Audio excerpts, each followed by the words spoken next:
Tengo el gusto enorme de presentar a Laura Jiménez Ríos, profesora ayudante, doctora de Filología Latina de la Universidad de Granada, cuya disertación tiene como título Ecos celestinescos en Hernán Ruiz de Villegas. Pero antes de darle la palabra, quiero agradecerte públicamente y que quede grabado tu gran trabajo, puesto que ha sido ella la maquetadora del programa, quien ha estado con nosotros cambiando los links cuando ha habido que hacerlo. En fin, muchísimas gracias, querida Laura. Te dejo con la palabra.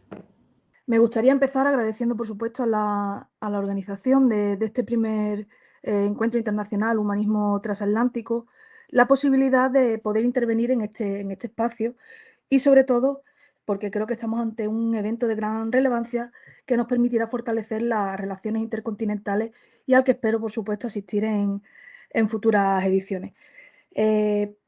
Para mí, además, es un doble honor intervenir hoy porque justamente es el aniversario del acto de mi defensa de tesis doctoral y sobre todo porque me va a permitir hablar de una de las líneas de investigación en la que llevo trabajando ya algunos años, que son precisamente pues, los vínculos entre la literatura vernácula y la literatura neolatina. Me he centrado sobre todo en la presencia de precisamente ¿no? pues de los rastros de la literatura vernácula en la obra de Hernán Ruiz de Villegas, un poeta de Burgos del siglo XVI, nacido en 1510, y que, según Juan Francisco Alsina, pues pertenece a esa generación central del humanismo poético, quizá la más brillante de todo ese siglo XVI hispano. Entre otras muchas cosas, por ir rápido, sabemos que fue clérigo beneficiado de Burgos, que se formó en la Universidad de París, donde obtuvo el grado de maestro en artes y donde fue profesor en torno a la década de los 30, que posteriormente marchó a Lovaina y que en estas ciudades además pues tuvo relación con algunas de las grandes personalidades de la época, como Luis Vives, Luisa Sigea o Mencía de Mendoza. Después de estos años que él pasa en su periplo europeo, vuelve a España, abandona la vida eclesiástica y además decide casarse con Mariana de Lerma, asumiendo al mismo tiempo pues, una serie también de cargos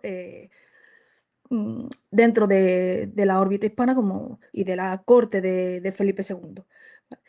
La obra de Ruiz de Villegas no se llega a publicar en su momento, en su época, sino que se hace ya en el siglo XVIII gracias a un descubrimiento fortuito por parte del Deán Martí de un manuscrito que contenía sus obras, ¿vale? Es más, lo curioso, lo que a mí siempre me llama la atención de este autor es que precisamente dentro de esa obra que conservamos podemos ver cómo utiliza diferentes géneros y además, como buen versificador que es, lo hace bastante bien.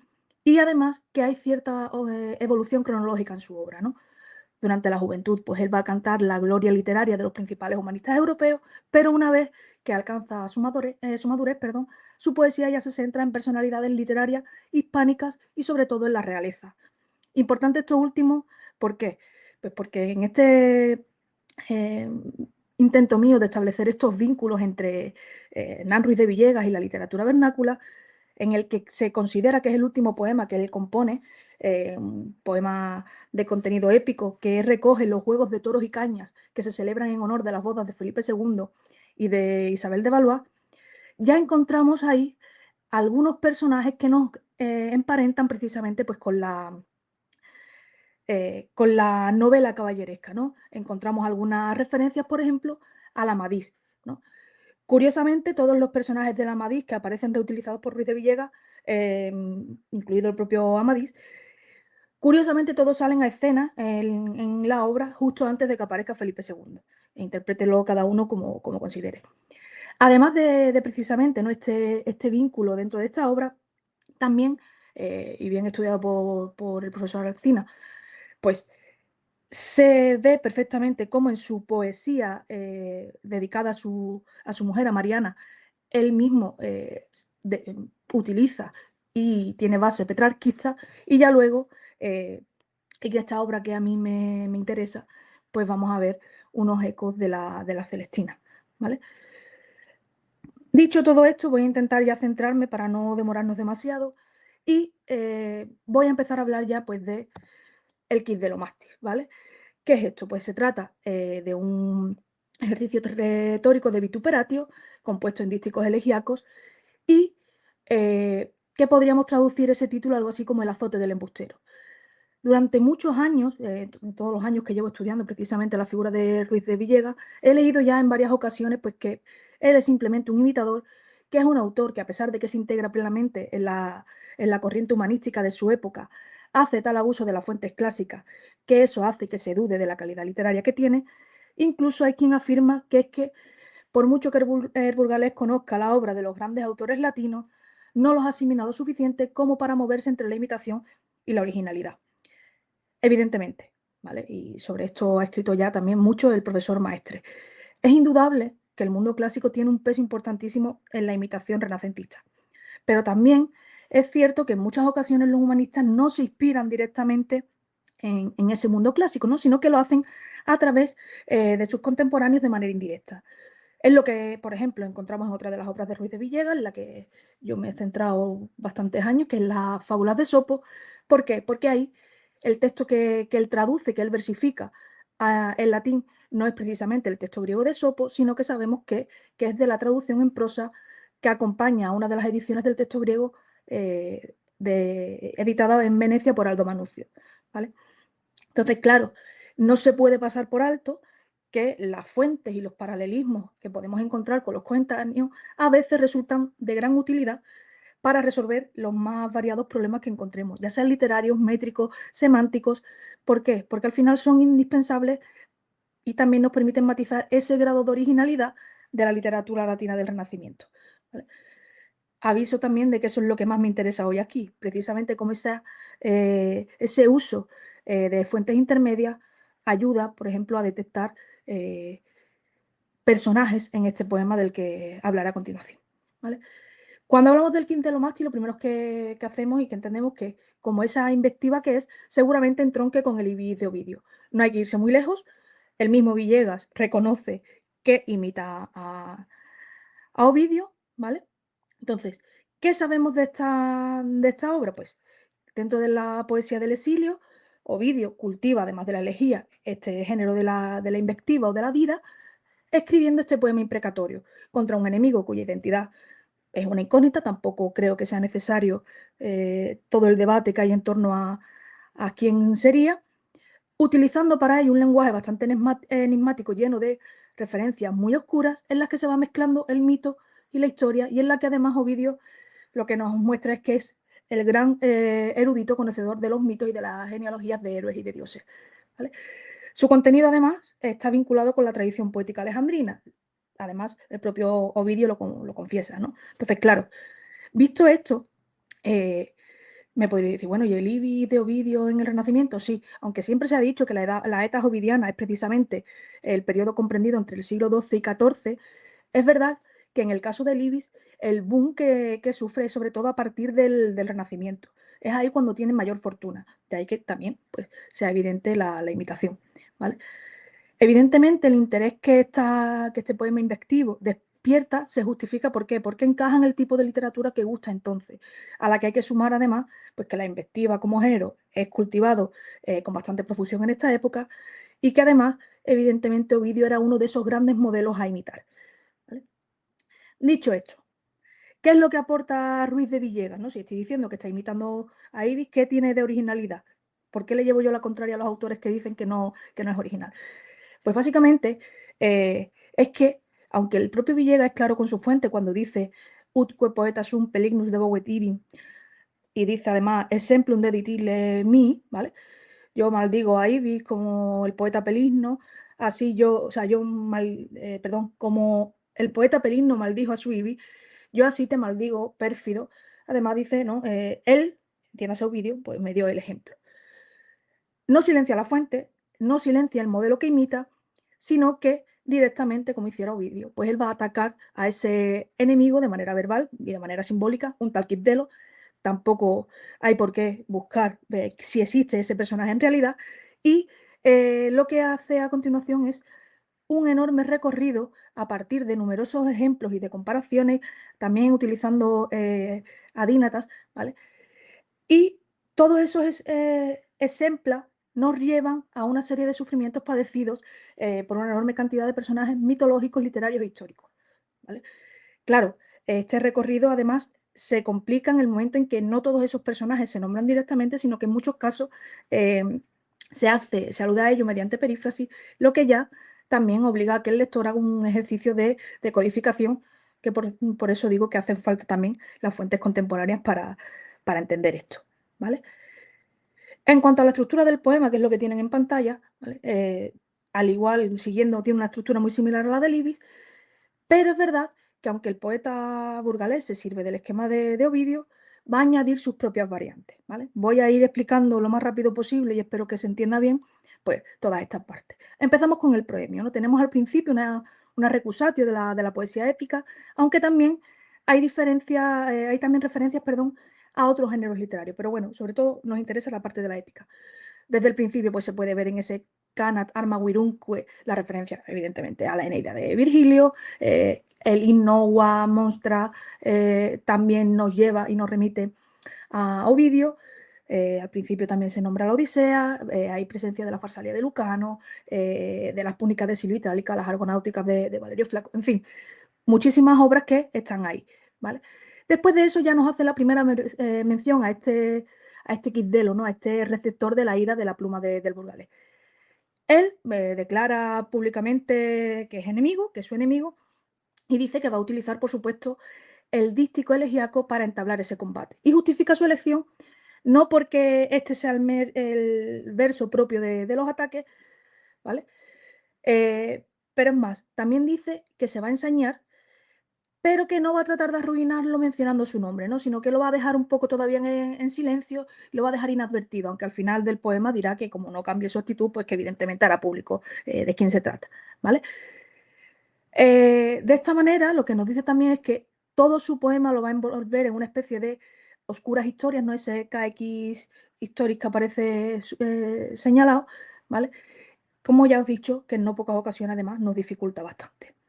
Si pasamos a la siguiente parte, tenemos la invocación, ¿no? En los versos 67-96, y que además no es una invocación a las musas, que sería lo esperable, no está dedicada a Apolo, no está dedicada a precisamente a estas divinidades, sino a divinidades más acordes al contenido, a las furias, a Belona, al propio Tártaro, en fin. ¿Qué es lo que pide el poeta en esta invocación? Pues básicamente que se cumplan sus plegarias y que el enemigo sufra todo el daño que se merece, corroborado además con dos presagios, ¿vale? ¿Por qué? Porque Quisdelo no deja de ser una víctima siniestra y por tanto tiene que ceñirse, por un lado, las ínfulas fúnebres y además ser ofrecido a los dioses infernales, ¿vale? De esta manera el poeta, pues, lo que hace es asumir el rol de sacerdote y presenta a Quisdelo como una víctima sacrificial en esta ceremonia. La siguiente parte, una de mis partes favoritas, es la de Precario, ¿no? Claro, ya hemos visto esos primeros deseos funestos van a ir implicando en cierto modo pues que sea privado de cosas básicas como puede ser que la tierra le permita el camino, que el mar le permita la navegación, incluso también pide que se le prive de comida, que se le prive del agua si tiene sed, que sufra el destierro, que el dolor le invada, que le resulte imposible eh, vivir en general, porque el día le resulte tan pesado como la noche, que sea un desgraciado toda su vida y que además de esa desgracia de él se alegren hombres y mujeres. Y que además, por supuesto, sea digno, mientras soporta todas esas desgracias, de soportar más. Y que nadie se compadezca de él y que siempre tenga motivo para morir.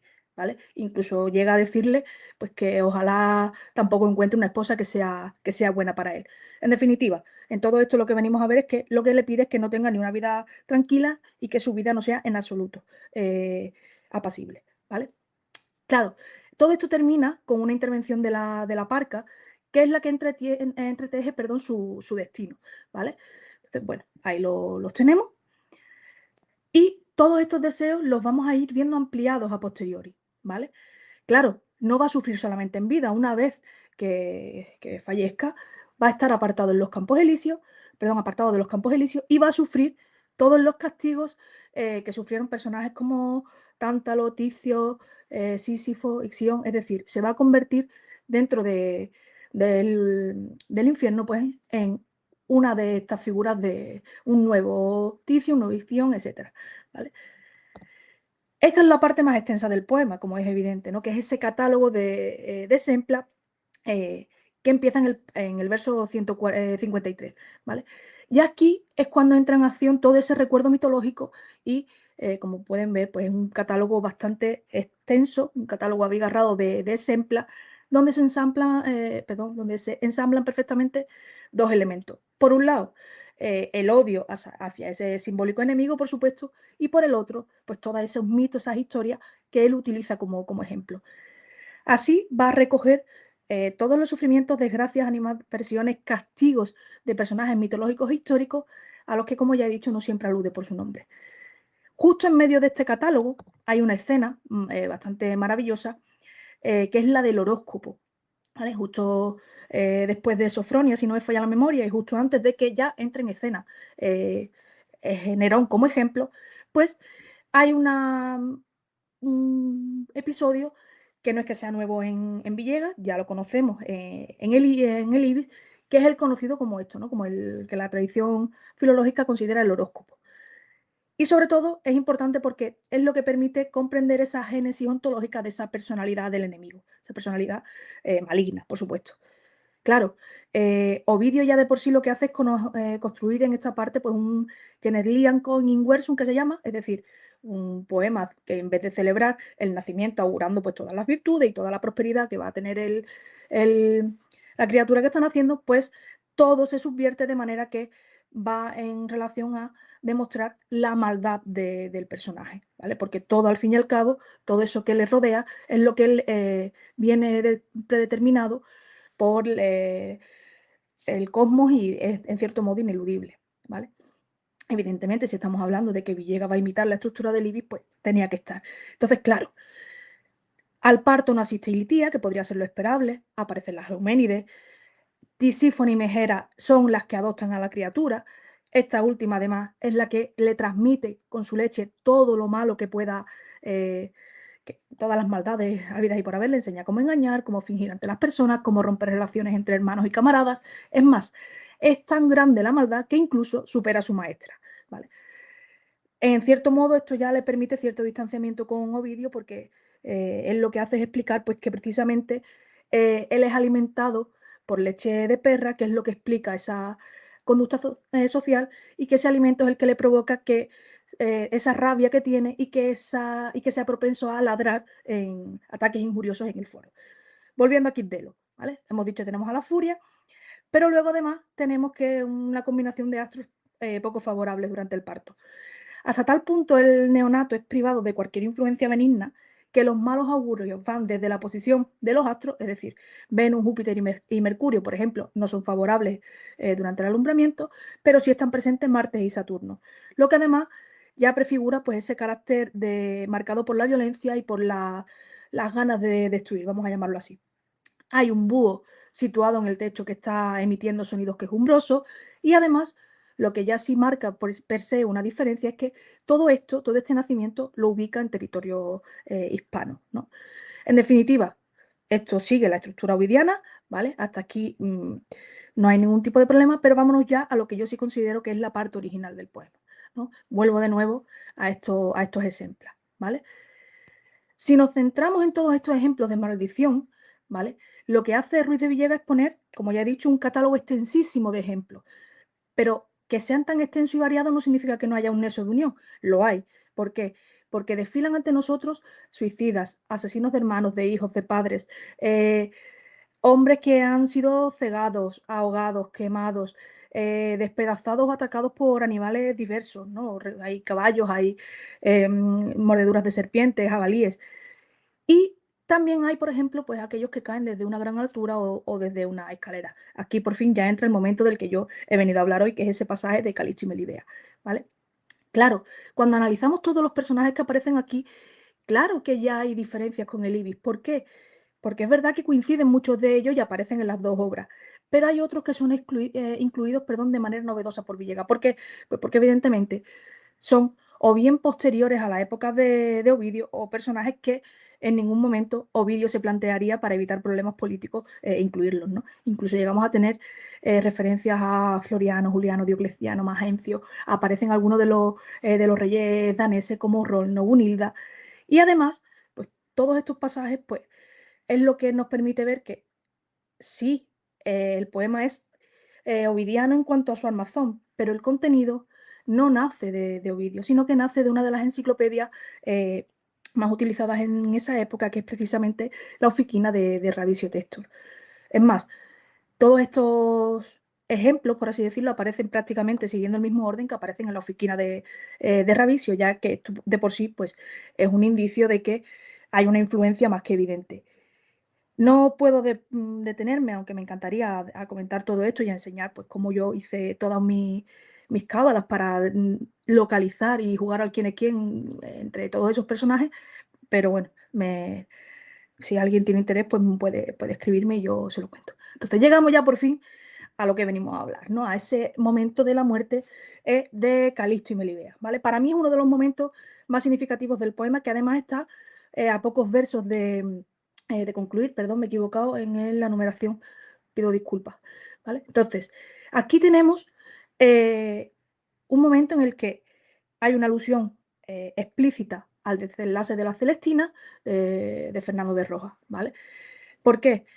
Porque aquí ya, justo antes ha estado hablando de un grupo de personajes que bien se han despeñado desde lo alto de una torre o bien se han caído de una escalera, ¿vale? Que es básicamente pues, las maneras en que fallecen los personajes, ¿vale?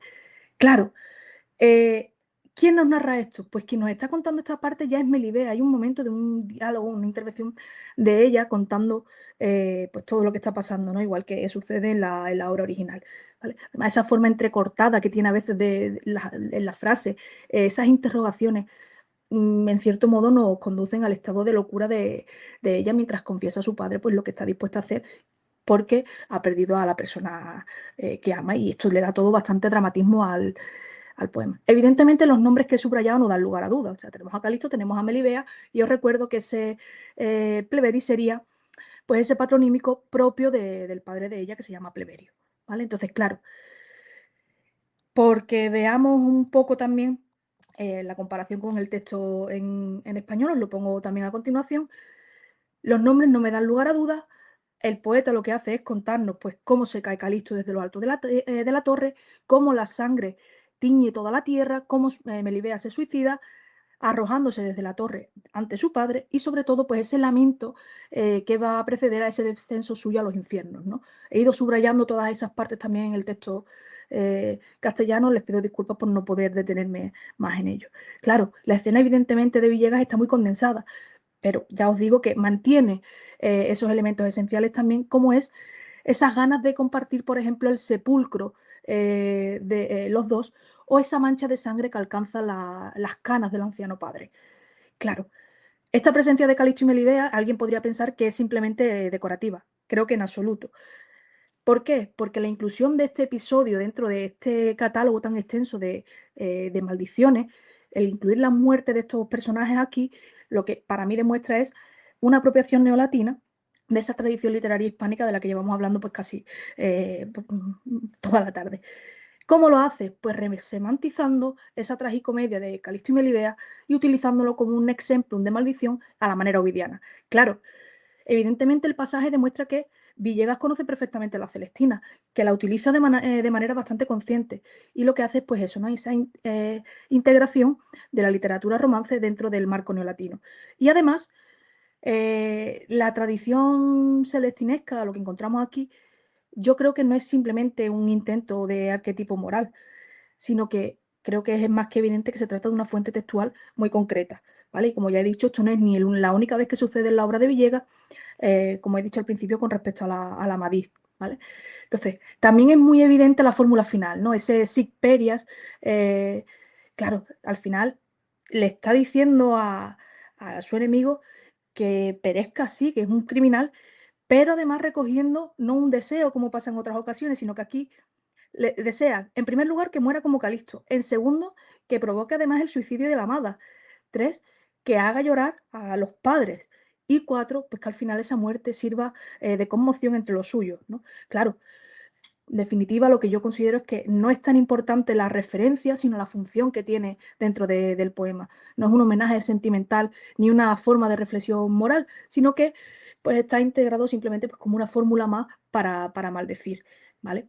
De esta manera, eh, el episodio hace que esta tragedia amorosa sea ese nuevo modelo de castigo, que el dolor de Pleberio, que en el caso de la obra de Fernando de Rojas tiene una dimensión mucho más ética y más social, es mucho más complejo. Aquí es simplemente reducido a un ejemplo y, claro, aquí no hay necesidad de hacer que todo esto surja a partir del amor o de la manipulación de la Celestina. No es necesario. Aquí es simplemente un instrumento de venganza.